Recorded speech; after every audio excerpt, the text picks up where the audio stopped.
Hello दोस्तों, स्वागत है आपका अपना YouTube channel MTA GK quiz. और आज के इस वीडियो में हम लोग देखने वाले हैं reasoning previous year question paper के पार्ट 2 देखने वाले हैं। इससे पहले मैंने आप लोगों को पार्ट 1 बता चुके हैं। यदि आप लोग रेलवे की तैयारी करते हैं तो ये वीडियो आपके लिए बहुत ही उपयोगी होने वाला, इसलिए वीडियो को बिना स्किप किए शुरू से लास्ट तक देखिएगा। और नए हैं तो चैनल को सब्सक्राइब कर लीजिएगा। तो मैं वीडियो को स्टार्ट करता हूँ। पहला क्वेश्चन है, यदि red, yellow and pink are columns का इतना कोड दिया हुआ है और इसका कोड इतना दिया हुआ है और इसका कोड इतना दिया हुआ है, तो कौन सा अंक रेड का है। जब इस प्रकार का क्वेश्चन आपको एग्जाम में आ जाता है तो सबसे पहले आपको काउंटिंग करना है कितने लाइन है। एक लाइन, दो लाइन और टोटल 3 लाइन है। इसमें कितने लाइन है? टोटल 3 लाइन है। तो ये 1 हो गया, ये 2 हो गया और ये 3 हो गया। ठीक है, तो पहले वाले में कितना लिखा हुआ? 5 0 1 2 8 9 दिया हुआ। दूसरे वाले लाइन में दिया हुआ आपको 6 4 0 दिया हुआ। और तीसरे लाइन में 2 1 5 9 7। ये टोटल 3 लाइन वाले मैंने लिख दिए। अब आपसे पूछ रहा है रेड वाले पूछ रहा है, ठीक है, कि रेड का वैल्यू क्या होगा। तो आपको देखना है कि पहले लाइन में रेड है कि नहीं है। तो पहले लाइन में रेड है, यानी हमारा आंसर पहले वाले में मिलेगा। दूसरे वाले में रेड नहीं है, इसका मतलब हमको दूसरे वाले से आंसर नहीं मिलेगा, तो इसलिए हम दूसरे वाले को पूरा का पूरा काट दिए। उसके बाद देखेंगे तीसरे वाले में रेड दिया हुआ, इसका मतलब कि हमको जो आंसर मिलने वाला है वो 1 और 3 में जो कॉमन होगा वही मेरा आंसर होगा। ठीक है, तो यहाँ पर रेड का बोला है तो जो जो मिलने वाला वो काट देंगे। जैसे ये 5 है, 5 इसमें भी है और 5 इसमें भी है, 2 इसमें भी है, 2 इसमें भी है। ठीक है, 9 इसमें भी है, 9 इसमें भी है। उसके बाद आपको यहाँ पर 1 इसमें भी है, 1 इसमें भी है, 7 इसमें है, 7 इसमें नहीं है। यानी इसमें क्या हो रहा है कि सभी चीज़ कॉमन मिल रहा है। 1 और 3 में बहुत सारे कॉमन मिल गया, इसका मतलब इसमें निर्धारित नहीं किया जा सकता। ऑप्शन नंबर डी इसका सही जवाब है। नेक्स्ट क्वेश्चन नंबर 2, एक कोड भाषा में कॉस्टली डीनिंग टेबल को इतना कोड किया गया है, इसका कोड इतना है, इसका कोड इतना है। तो इसमें भी आपको लाइन चेक करना है कितनी लाइन है। ये हमारा पहला लाइन है, ये हमारा दूसरी लाइन है। इसमें टोटल 2 ही लाइन है, तो आपको पहला लाइन ये हो गया, उसके बाद ये दूसरा लाइन हो गया। तो आपसे पूछ क्या रहा है? टेबल का पूछ रहा है। तो देखेंगे कि पहला लाइन में टेबल कहीं पर लिखा हुआ है, इसका मतलब ये टेबल हमारा पहले लाइन में लिखा हुआ है, तो हमारा आंसर पहले लाइन से मिलेगा। सेकेंड लाइन में टेबल, सेकेंड लाइन में भी टेबल लिखा हुआ, इसका मतलब है कि 1 और 2 में जो कॉमन होगा वही मेरा आंसर हो जाएगा। ठीक है, तो पहले में देखेंगे AN है, इसमें भी AN, यहाँ पर AN है और यहाँ भी AN है। ठीक है, ये दोनों मिल गया। उसके बाद OB, इसमें OB नहीं है, उसमें CP है, इसमें भी CP नहीं है, मतलब कि दोनों में हमें कॉमन सिर्फ क्या मिला? तो AN मिला। तो यही हमारा आंसर हो जाएगा। ऑप्शन नंबर डी इसका सही जवाब है। तो मैं उम्मीद करता हूँ आप लोग अच्छे तरीके से समझ गए होंगे। तो मैं बढ़ता हूँ अगले प्रश्न की ओर।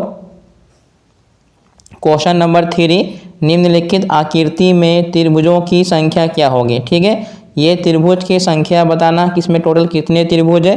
तो ये हमारा 1 हो गया, 2 हो गया, 3 हो गया, 4 हो गया और एक छोटा वाला 5 हो गया और एक सबसे बड़ी संख्या है। तो टोटल कितना हो गया मेरे पास? 6 हो गया। ठीक है, जो कि ऑप्शन में 6 नहीं दिया हुआ। तो हम इसको फिर से काउंटिंग करेंगे। ध्यान देने वाली बात है, ये 1 है, ये 2 है, ये 3 है, ये 4 है। उसके बाद ये छोटे वाले 5 हो गया, एक और छोटे वाले ये एक 6 हो गया और एक ऊपर वाली बड़ी संख्या 7, यानी टोटल इसमें 7 त्रिभुज है। तो ऑप्शन नंबर सी इसका सही जवाब है। नेक्स्ट क्वेश्चन नंबर 4, दिए गए चित्र में कितने समकोण त्रिभुज हैं। इसमें आपसे त्रिभुज की संख्या नहीं पूछा गया, इसमें पूछा है कि कितने समकोण त्रिभुज है। क्वेश्चन को ध्यान से पढ़ेगा। तो इसमें समकोण त्रिभुज का मतलब होता है इस प्रकार से ये 90 डिग्री का कोण बना होना चाहिए। तो हम यहाँ पर चेक करें कि ये मेरा एक पहला त्रिभुज हो गया, ये समकोण त्रिभुज पहला हो गया। उसके बाद इसको मिला देते हैं तो ये मेरा दूसरा त्रिभुज हो गया।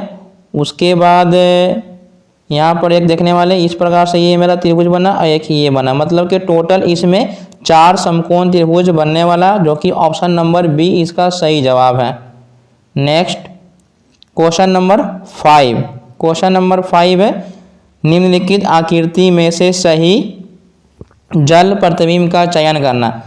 तो जल प्रतिबिंब का कॉन्सेप्ट क्या होता है? कि जो भी वस्तु अगर ऊपर होता है तो वो नीचे की ओर चला जाता है। जल प्रतिबिंब का एक कॉन्सेप्ट है, ऊपर और नीचे बदलता है, दाएं बाएं इसमें नहीं बदलता है। जो दाएं साइड रहेगा वो दाएं साइड रहेगा, जो बाएं साइड रहेगा वो बाएं साइड, सिर्फ चेंजिंग होगा तो वो ऊपर और नीचे होगा। ठीक है, यहाँ पर हमको इसका जल प्रतिबिंब बताना है। तो यहाँ पर देखिए ये हमारा राइट साइड हो जाएगा और ये लेफ्ट साइड है। तो ये जो कलर किया हुआ ये राइट साइड में है, इसका मतलब है सभी का सभी कलर किया हुआ राइट साइड में ही होना चाहिए। ये बाएं साइड में हो गया, ये नहीं होगा। ये बाएं साइड में कलर हुआ, ये नहीं होगा। अब आपको ध्यान देने वाली बात है कि ऊपर चेंजिंग होता है ऊपर और नीचे। तो ये छोटा वाला सर्किल ऊपर चला जाएगा और बड़ा वाला सर्किल नीचे आ जाएगा। तो ये दोनों में सेम है। अब नीचे जो हमारा ये छोटा सर्किल बना हुआ ना, ये इस प्रकार से कलर किया हुआ। ठीक है, तो मैंने क्या बताया कि ऊपर वाले वस्तु नीचे और नीचे वाले वस्तु ऊपर। तो ये जो कलर किया हुआ इसका जल प्रतिबिंब बनेगा हमारा ये नीचे आ जाएगा। ठीक है, क्या हो जाएगा, नीचे की ओर आ जाएगा। जो कि ये ऊपर के ऊपर है तो ये नहीं होगा हमारा, ये वाला हमारा बिल्कुल सही हो जाएगा, जो कि ऑप्शन नंबर सी इसका सही जवाब है। नेक्स्ट क्वेश्चन नंबर 6, निम्नलिखित आकृति के लिए दर्पण छवि चुनना। अब यहाँ पर आ गया है दर्पण। इससे पहले मैंने आपको जल प्रतिबिंब बताया है। जल प्रतिबिंब में क्या बताया, ऊपर और नीचे। लेकिन दर्पण का जब बात आ जाएगा तो इसमें लेफ्ट और राइट होते हैं, यानी लेफ्ट वाले वस्तु राइट में चले जाती है और राइट वाले वस्तु लेफ्ट में चले जाती है। जो ऊपर है सो ऊपर रहेगा, जो नीचे है वो नीचे रहेगा। ठीक है, लेकिन क्वेश्चन को ध्यान से देखिएगा कि दर्पण किस प्रकार से रखा हुआ है।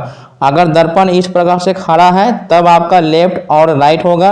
अगर दर्पण इस प्रकार से हॉरिजॉन्टल रखा गया है तो ये इसका मतलब ये हुआ कि ये सिर्फ जल प्रतिबिंब के रूप में हो गया। ठीक है, तो यहाँ पर दर्पण देखने वाला ये दर्पण हमारा इस प्रकार से रखा हुआ है।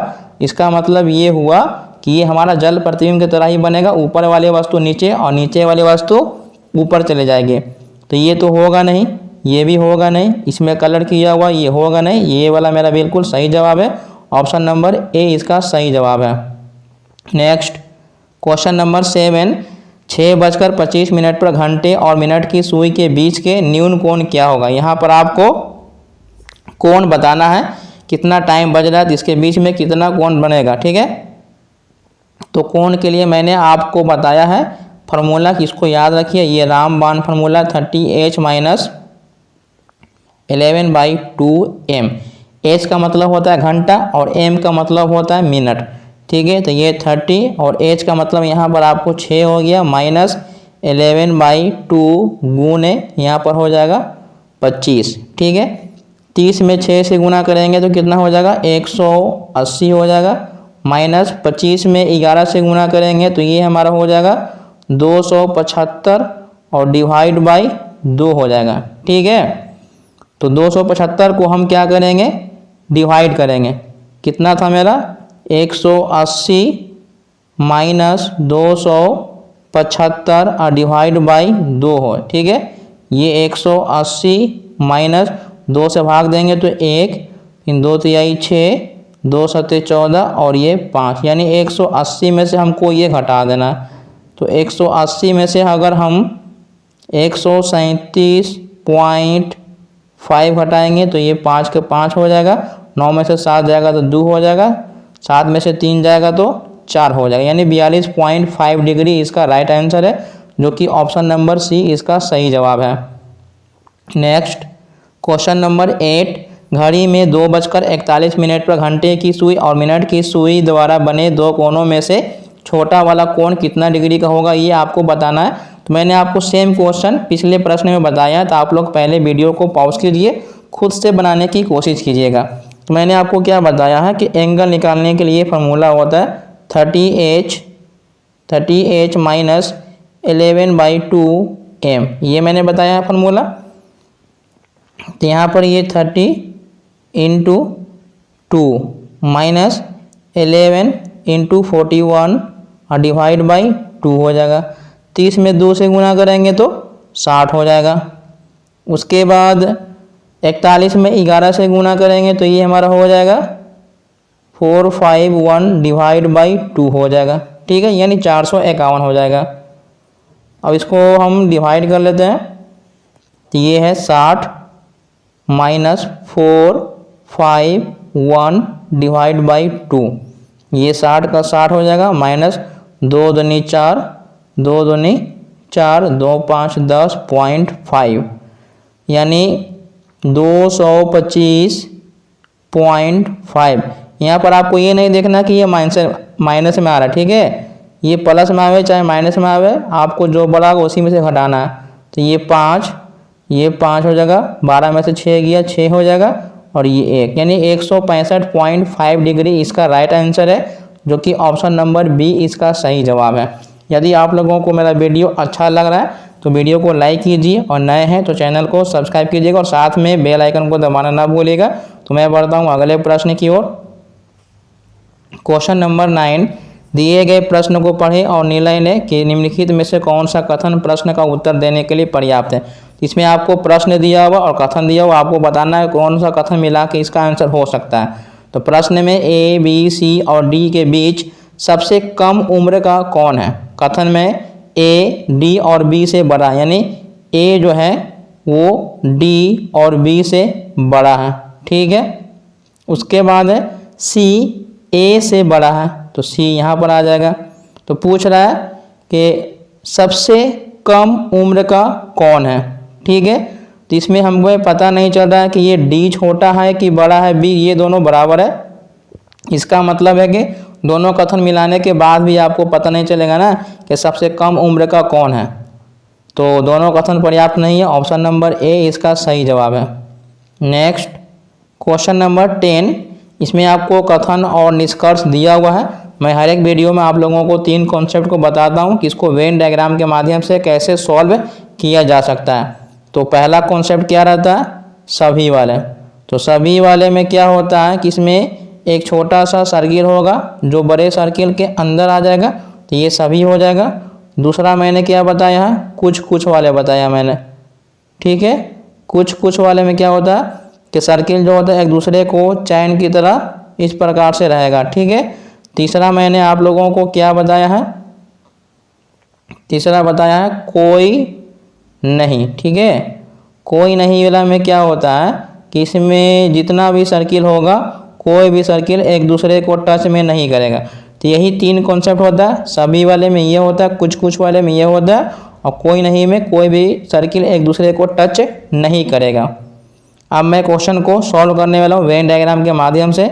इसमें बोला है कि सभी बर्तन पॉट हैं, तो सभी लगा हुआ, इसका मतलब है कि एक छोटा सा सर्किल बड़े सर्किल के अंदर होगा, और जिसके साथ सभी वर्ड लगा होगा वो छोटा होगा, और जो सभी वर्ड से दूर होगा वो सबसे बड़ा होगा। तो पॉट जो है वो सभी वर्ड से दूर है, तो बी से बर्तन हो जाएगा, पी से पॉट हो जाएगा। उसके बाद दूसरा कथन, सभी पॉट गीली मिट्टी है, यानी इस बार पॉट छोटा हो जाएगा और गीली मिट्टी बड़ा हो जाएगा। अब एक चीज़ याद रखिएगा, इस प्रकार से डायग्राम बनाने के बाद अगर हम इसे ऊपर की ओर जाते हैं तो ये गीली मिट्टी कुछ है पॉट हो जाएगा, गीली मिट्टी कुछ बर्तन हो जाएगा, और पॉट कुछ बर्तन हो जाएगा, ठीक है। ये कुछ वाले हो जाएगा इसे। अब आपको पढ़ना है निष्कर्ष, सभी बर्तन गीली मिट्टी है। तो ये सभी बर्तन गीली मिट्टी है क्योंकि ये छोटा और ये बड़ा, बिल्कुल सही है। उसके बाद कुछ गीली मिट्टी पॉट है, मैंने अभी आपको बताया जब नीचे से ऊपर की ओर आता है तो कुछ वाले ये में सही हो जाते हैं। तो दोनों निष्कर्ष सही है, ऑप्शन नंबर डी इसका सही जवाब है। नेक्स्ट क्वेश्चन नंबर 11, ये भी सेम क्वेश्चन है। आप लोग वीडियो को पॉज कीजिए, खुद से बनाने की कोशिश कीजिए और अपना आंसर हमें कमेंट करके बताइएगा। इसमें बोला है कि सभी बिस्कुट बाजरा है, यानी एक छोटा हो जाएगा और एक बड़ा हो जाएगा, ठीक है। तो बोला है कि बिस्कुट, तो जो छोटा होता है वो बिस्किट यहाँ आ जाएगा, अब बाजरा हमारा यहाँ पर हो जाएगा, ये बाजरा हो गया। उसके बाद है कि सभी बाजरा अनाज है, तो अनाज यहाँ पर आ जाएगा। अब मैंने क्या बताया है कि कुछ अनाज बाजरा हो जाएगा, कुछ अनाज बिस्किट हो जाएगा, और कुछ बाजरा बिस्किट हो जाएगा। ये मैंने आपको कॉन्सेप्ट ऐसे बताया है। अब पढ़ते हैं निष्कर्ष, सभी बिस्किट अनाज है, सभी बिस्किट अनाज है, बिल्कुल सही है। और सभी अनाज बाजरा है, सभी अनाज बाजरा नहीं हो सकता क्योंकि अनाज जो है वो बाजरा के अंदर नहीं आ सकता। इसका मतलब कि दूसरा निष्कर्ष गलत है, केवल और केवल एक सही है, ऑप्शन नंबर सी इसका सही जवाब है। नेक्स्ट क्वेश्चन नंबर 12, ये आपको डायरेक्शन वाले क्वेश्चन है। तो मैं आपको कुछ कॉन्सेप्ट बता देता हूँ कि ये हमारा नॉर्थ होता है, ये साउथ है, और ये वेस्ट है, और ये ईस्ट है। ठीक है, अगर ऐसे जाते हैं तो ये उत्तर पूरब हो जाएगा, ये उत्तर पश्चिम हो जाएगा, ये पूरब और दक्षिण हो जाएगा, और ये दक्षिण और पश्चिम हो जाएगा। तो क्वेश्चन है, राकेश एक बिंदु पर खड़ा है। ठीक है, मान के चलिए कि यहाँ पर एक बिंदु है, वह पूरब की ओर 20 मीटर गया, यानी पूरब की ओर 20 मीटर, और फिर दक्षिण की ओर 10 मीटर चलता है, दक्षिण की ओर 10 मीटर चलता है, फिर वह पश्चिम की ओर 35 मीटर चला। ठीक है, कितना चला? 35 मीटर वो चला, और उसके बाद उत्तर की ओर 5 मीटर चलता है, उत्तर की ओर 5 मीटर वो चलता है, वह फिर पूरब की ओर 15 मीटर चलता है, यानी 15 मीटर यहाँ पर आ जाएगा। उसके आरंभ बिंदु और उसकी मौजूदा स्थिति के बीच की न्यूनतम दूरी ज्ञात करना। जैसे पहले वो यहाँ खड़ा था और अभी वो कहाँ पर खड़ा है? अभी वो यहाँ पर खड़ा है, तो इसके बीच की दूरी देखा जाए तो कितना है? तो ये टोटल 10 है, यहाँ से ये 10 है। ठीक है, इसका मतलब इसके बीच की दूरी मात्र 5 मीटर बचा हुआ है, जो कि ऑप्शन नंबर ए इसका सही जवाब है। नेक्स्ट क्वेश्चन नंबर 13, नीचे दी गई श्रृंखला के अनुसार अगली संख्या ज्ञात करें। तो ये नंबर सीरीज वाले रीजनिंग है। तो इस प्रकार के क्वेश्चन को सॉल्व करने का तरीका है कि पहले हम चेक करेंगे कि ये संख्या जो है वो अगर धीरे धीरे बढ़ रही है तो वहाँ पर प्लस होगा, यदि धीरे धीरे वो घट रही है तो वहाँ पर माइनस करेंगे, यदि एक बार संख्या बढ़ जाता है इसका मतलब है कि वहाँ पर वो मल्टीप्लाई होगा। तो यहाँ पर हम संख्या को देख रहे हैं कि ये संख्या धीरे धीरे बढ़ रही है, इसका मतलब कि यहाँ पर प्लस होने वाला है। तो 26 से ये 29 हुआ, 29 से वो 33 हुआ, और 33 से ये कितना हो गया? 38 हुआ। तो नेक्स्ट कितना होगा? तो हम चेक करके देख लेते हैं। 26 में यहाँ 3 जुड़ा, फिर यहाँ पर 4 ऐड हुआ, ठीक है, फिर यहाँ पर 5 हुआ, इसका मतलब कि नेक्स्ट वो 6 ऐड होने वाला। तो 38 में 6 जोड़ेंगे तो 38 2 40 और 4 44 हो जाएगा। ऑप्शन नंबर सी इसका सही जवाब है। नेक्स्ट क्वेश्चन नंबर 14, लुप्त संख्या को चुनकर संख्या श्रृंखला को पूरा करें। तो मैंने अभी आपको क्या बताया, नंबर सीरीज में ये देखने में हमारा नंबर बहुत बड़ा लग रहा है, लेकिन हम सिर्फ इसका लास्ट डिजिट देखें, क्योंकि बाकी 3 डिजिट जो है वो सब में सेम है। ठीक है, तो ये 67 से 64 हो गया, 61 हो गया, 58 हो गया, मतलब कि संख्या धीरे धीरे घट रहा है। तो हम इसका सिर्फ लास्ट 2 डिजिट ले लेते हैं, बाकी सब सेम ही है। ठीक है, ये 58 है, बाकी के 3 डिजिट जो है ना वो सब सेम है। ठीक है, तो हम यहाँ पर चेक कर रहे हैं कि संख्या कितना घट रहा है। 67 में कितना घटाएंगे? तो यहाँ पर -3 हो रहा है, यहाँ भी -3 हो रहा है, यहाँ भी -3 हो रहा है, इसका मतलब कि यहाँ भी -3 होगा। तो लास्ट में 55 होना चाहिए। कितना होना चाहिए? 55, जो कि ऑप्शन नंबर सी इसका सही जवाब है। नेक्स्ट क्वेश्चन नंबर 15, लुप्त संख्या बताना। तो ये बॉक्स वाले जब भी नंबर सीरीज आते हैं, चाहे तो ये गुना होगा, या तो डिवाइड होगा, या तो प्लस और माइनस होगा। तो हम यहाँ पर देख रहे हैं कि बड़ी संख्या से फिर ये कैसे इतना आया है। ठीक है, तो हम 122 में अगर हम 37 को घटा के देखते हैं, अगर 85 आ जाता है तो सही है। तो 12 में से 7 गया 5, 11 में से 3 गया 8, यानी 1 हमको मिल गया।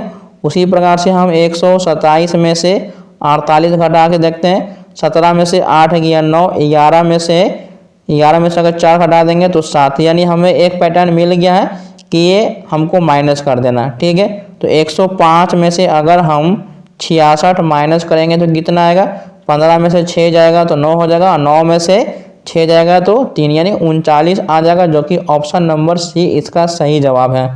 नेक्स्ट क्वेश्चन नंबर 16, निम्न क्रम में लुप्त संख्या ज्ञात करना है। मैंने आपको क्या बताया है नंबर सीरीज में, यदि संख्या धीरे धीरे बढ़ेगा तो प्लस, धीरे धीरे घटेगा तो माइनस, और एक बार बढ़ जाएगा तो वहाँ पर मतलब एक पे एक नंबर तुरंत बढ़ने वाला है, बहुत ज़्यादा बढ़ जाता है तो वहाँ पर मल्टीप्लाई करेंगे। तो यहाँ पर हम देख रहे हैं कि संख्या बहुत ज़्यादा में बढ़ रहा है। ठीक है, तो 6 है, 6 के बाद 30 है, 30 के बाद 150 है, 150 के बाद कितना होगा? तो हम यहाँ पर देख रहे हैं क्या कि यहाँ पर संख्या ज़्यादा मात्रा में बढ़ रहा है, इसका मतलब यहाँ पर ये मल्टीप्लाई जरूर होगा। तो यहाँ पर कितना गुना करेंगे? तो 5 गुना करेंगे तो 30 हो जाएगा, 30 में 5 से गुना करेंगे तो 150 हो जाएगा। अगर 150 में 5 से गुना करेंगे तो 15 पचे 75 यानी 750 आ जाएगा, जो कि ऑप्शन नंबर बी इसका सही जवाब है। नेक्स्ट क्वेश्चन नंबर 17, एक कूट भाषा में रूरल को VYVEP के रूप में लिखा जाता है, तो उस कूट भाषा में रिमोट को कैसे लिखा जाएगा। तो ये है अल्फ़ाबेट वाले रीजनिंग है। तो इस प्रकार के क्वेश्चन को सॉल्व करने के लिए आपको दो चीज़ याद होना चाहिए। सभी अल्फ़ाबेट जो कि ए से लेके जेड तक होते हैं, इसके आपको नंबर याद होना चाहिए, और सभी अल्फ़ाबेट जितना ए से जेड तक होता है इसका अपोजिट वर्ड याद होना चाहिए। अगर आप ये दो काम कर लेते हैं तो आप किसी भी प्रकार के अल्फ़ाबेट को आसानी से सॉल्व कर सकते हैं। ठीक है, जैसे ये RURAL है, इसका कोड दिया हुआ VYVEP दिया हुआ। ठीक है, तो R का कोड होता है 18, U का कोड होता है 21, R का कोड होता है 18, A का कोड 1 होता है और L का कोड होता है 12।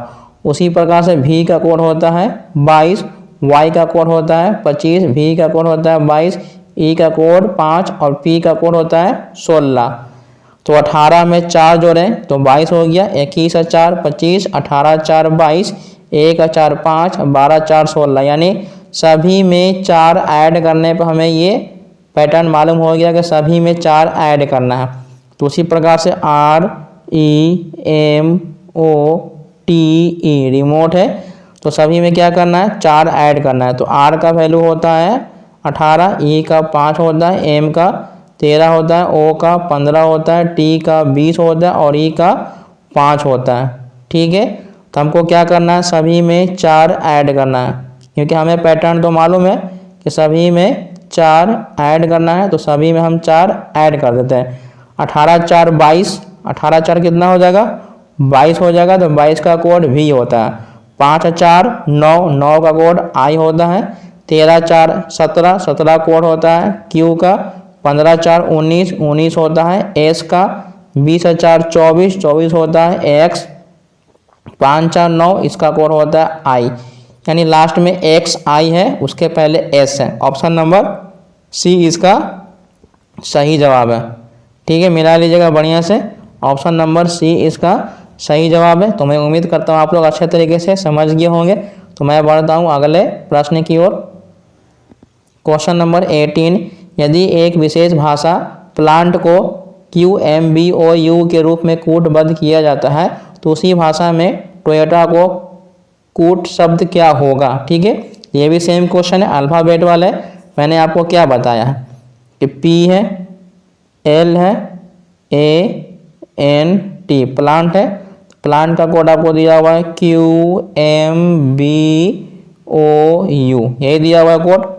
ठीक है, P होता है 16, P कितना होता है 16 होता है। L होता है 12, ये 1 होता है। N का मतलब 14 होता है। T का मतलब 20 होता है। अब यहाँ पर आपको देखना है Q होता है 17, M होता है 13, B का मतलब 2 होता है, O का मतलब 15 होता है और U का मतलब होता है 21। नंबर लिख देते हैं ना, तो नंबर लिखने से क्या होगा आपको पैटर्न साफ साफ नज़र आ जाएगा। तो ये 16 से 17 कैसे होगा जब प्लस 1 करेंगे। 12 से ये 13 कैसे होगा जब प्लस 1 करेंगे। 1 से 2 कैसे हुआ तो प्लस 1 हुआ। यानी यहाँ पर हमको पैटर्न मालूम हो गया कि सभी में 1 1 1 ऐड करना है। अब यहाँ पर आपको TOYOTA इसका कोड लिखना है। 1 1 जोड़ने का मतलब है उसके बाद वाला अल्फ़ाबेट लिखना है।